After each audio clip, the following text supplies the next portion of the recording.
The next question we want to look at is whether the set C plus and R, where R is a set of real numbers, do they have the same cardinality? It turns out that the answer to this is no, and this is basically what we're going to do in the rest of the module. And this is the proof that I told you about earlier that is a little bit challenging. So if there is something that you don't understand, and there will be for most people, then please do discuss this with us.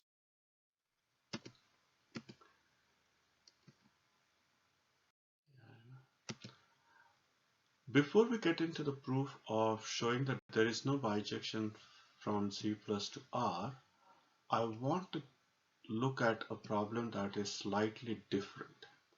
In fact, completely different, and it will appear completely unrelated to the problem we have.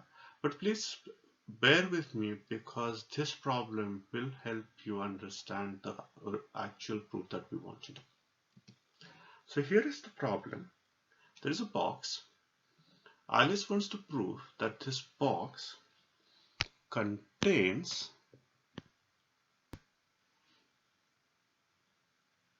a white paper with a blue dot.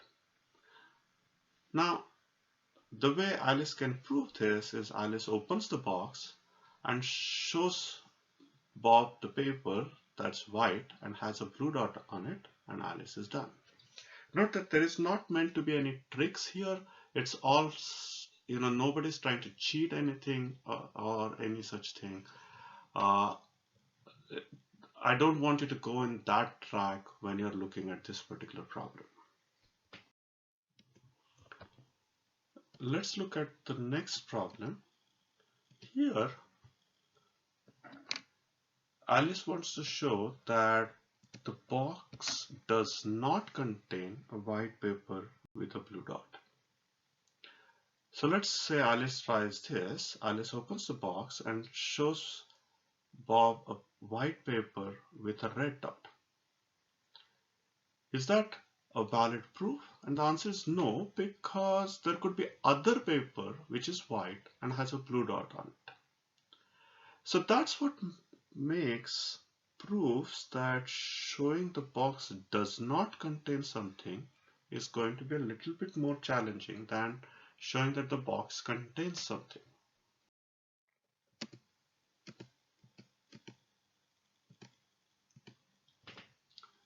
So here is one proof that we can do.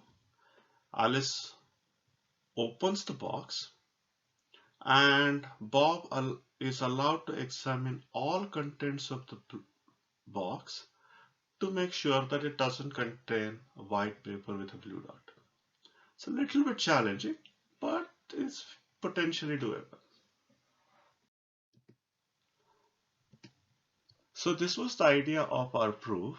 Alice opens the box. Bob gets to examine all the contents of the box and to make sure that there is no white paper with a blue dot. Well, if the box contains 100 things, Bob will be tired. If the box contains these many things, Bob will be busy for a while.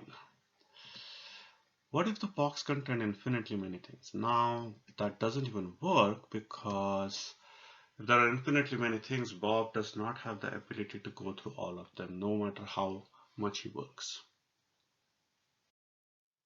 So this is what we're going to do. We're going to think of this as a game.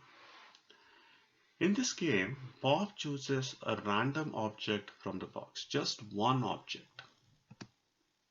If it is a white paper with a blue dot, he wins. Otherwise, Alice wins. So once again, game is very simple.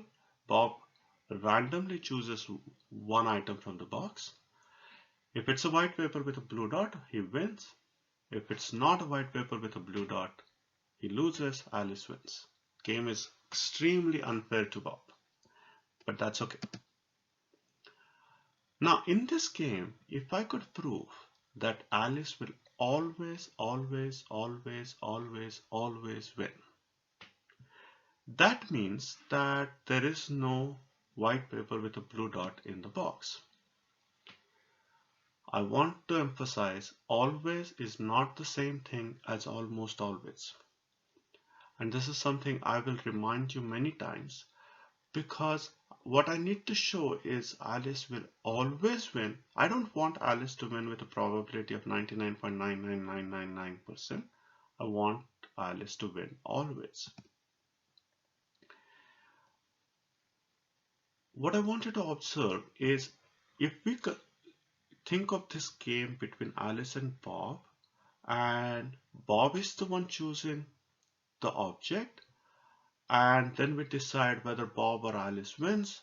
And if I can somehow prove that no matter what happens, Alice will always win, that is enough to prove that the box does not contain a white paper with a blue dot. In this case, it doesn't matter if the box contains 100 things, a million things, billion things, or infinitely many things. Now, the way Alice wins could be different. Sometimes she might say, look at the paper and say, Bob, the paper is green. It's not a white paper with a blue dot. Sometimes she might say the paper taken out by Bob is yellow. Sometimes she might say the paper doesn't contain a dot. Sometimes she may say the paper has a yellow dot. The way Alice can win may be different at different times. It will depend on what Bob chooses.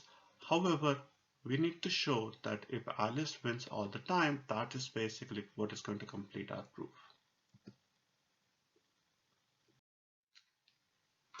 Once again, we need to show Alice will always win. Always is not the same as with 99% probability, 99.9999% probability, and so on. It is always as in always.